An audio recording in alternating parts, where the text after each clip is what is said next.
Hey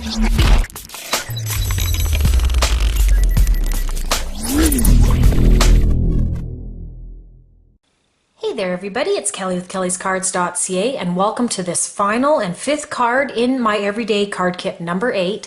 I have chosen either a vintage style, this definitely could be a masculine card. To start out, I'm just going to use a little score tape onto my craft piece. And really like craft with masculine cards. I find it works very well with most of the masculine colors. And it is a bit of a lighter tone that you can use and still be masculine. It's also great for vintage projects as well. And before I put this one down, actually, what I'm going to do is I'm just going to take some vintage photo, and we're going to use this vintage photo a lot in this card. And I'm going to start inking up just around this piece to give it a little bit more ink on the ends and just to have that color change from the dark to the regular craft. And I'm just going to blend it a bit so it will not look like I just did it in one go. And you really want to just use your tool and just keep blending until it looks well blended in and kind of a smooth transition.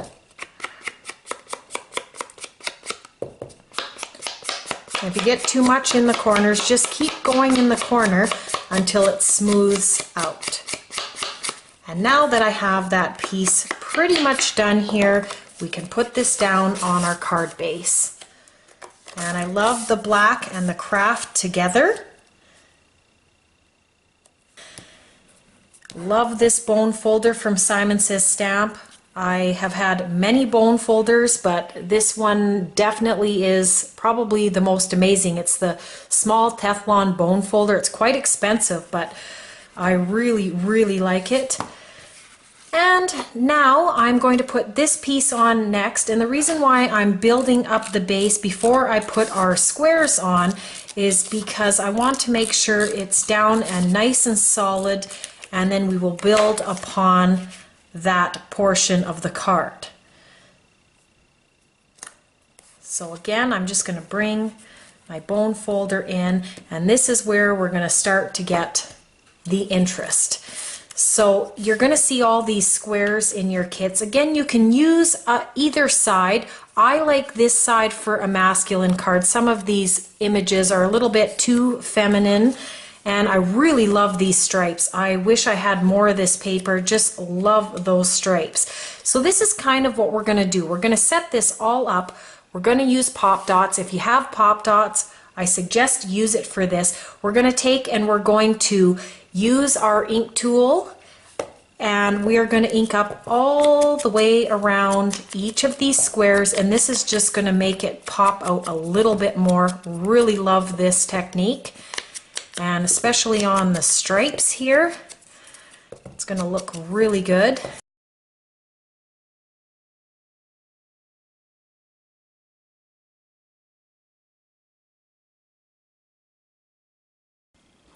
So now that we have all of this ready to go, we can start adding our pop dots. And I've mentioned many times that I'm kind of going into the foam pieces, the solid foam, but I have so many of these pop dots. So this is the opportunity to actually use them, and they're going to be a good size. So I'm going to use some of these pop dots on here. And I think what I'll do is I'm going to cover them all first, and then I can start lining them up to where I want them, and it'll just be a more efficient process.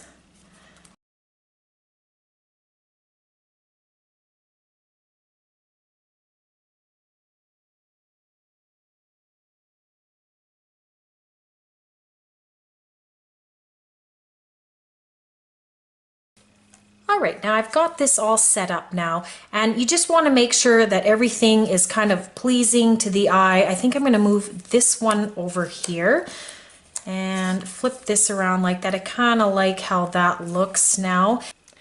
Now that I've lined everything up, I'm going to start taking off the backings, and I just like doing this kind of all at one time so that I'm kind of thinking about everything lining up, opposed to attaching one and then putting more pop dots on. This way it becomes more of the same process. And I'm just going to bring this in here, and I'm going to have that much of a gap there. And then I'm going to do the other side over here, this right side,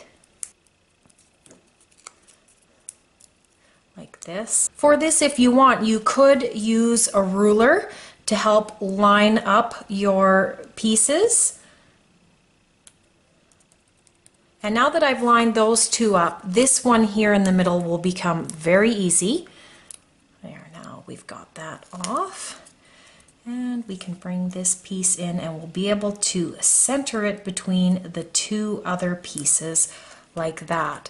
And that looks good. So now what I'm going to do is I'm going to come down and I'm going to do these opposite corners here at the bottom.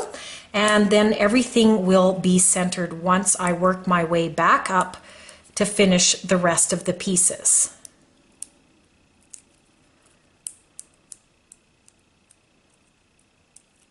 Now you can adhere these flat, but I really like the idea of them up on the pop dots. I think that adds some uniqueness to this card. And always dimension on cards really kind of add interest on their own. You don't even have to have a lot of elements on the cards, but if there's some dimension there, then it adds quite a bit to the cards.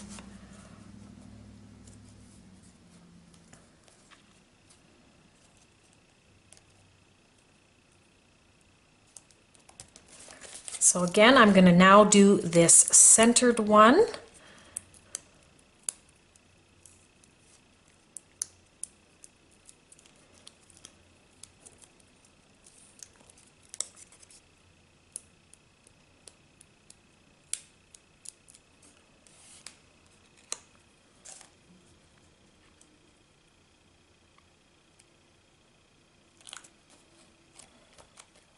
So now we just have these ones in the middle, and this is really starting to look good and kind of take shape.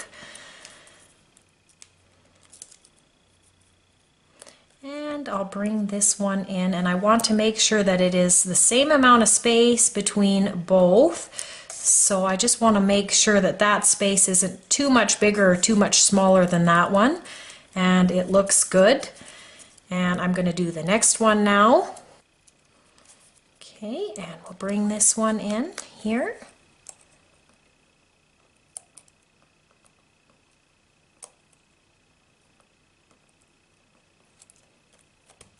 And this last and final square is going to go on now.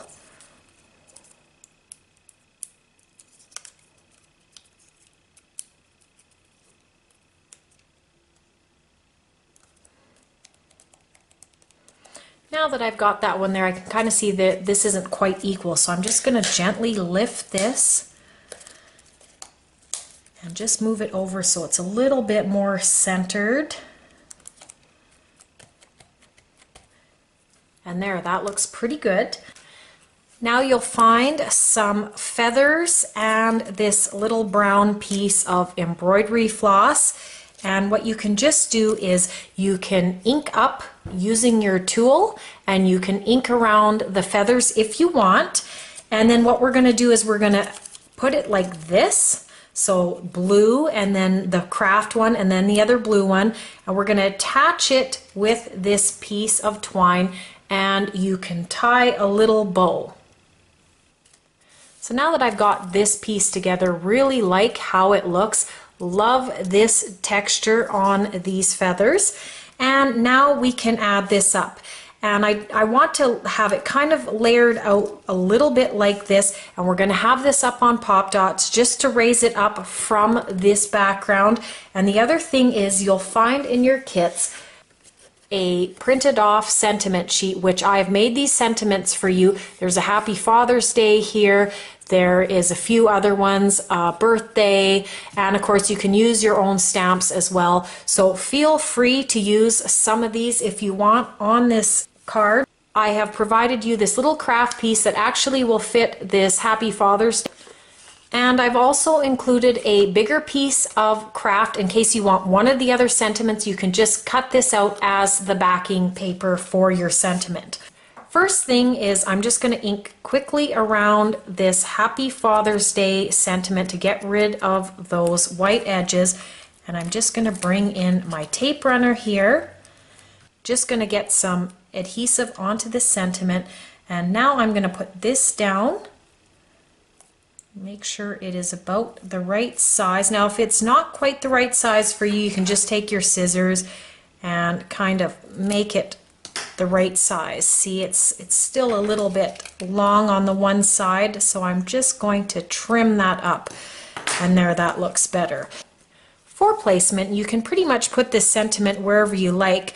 I kind of like the idea of this, so I'm going to now take some pop dots and I'm going to pop up these feathers, and I'm going to put them over where the feathers kind of overlap, and that will just keep them together as well as provide the stickiness to add to the card.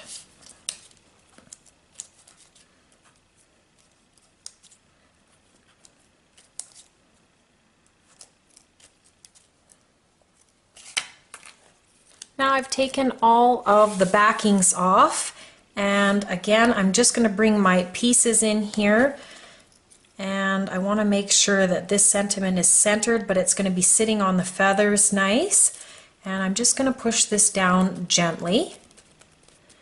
And I really like this dimension. Everything is dimensional. And the last thing is I'm going to put it across here, so I'm going to bring in my foam once again, and I'm going to just do the middle because that's where the feathers are going to be, right there.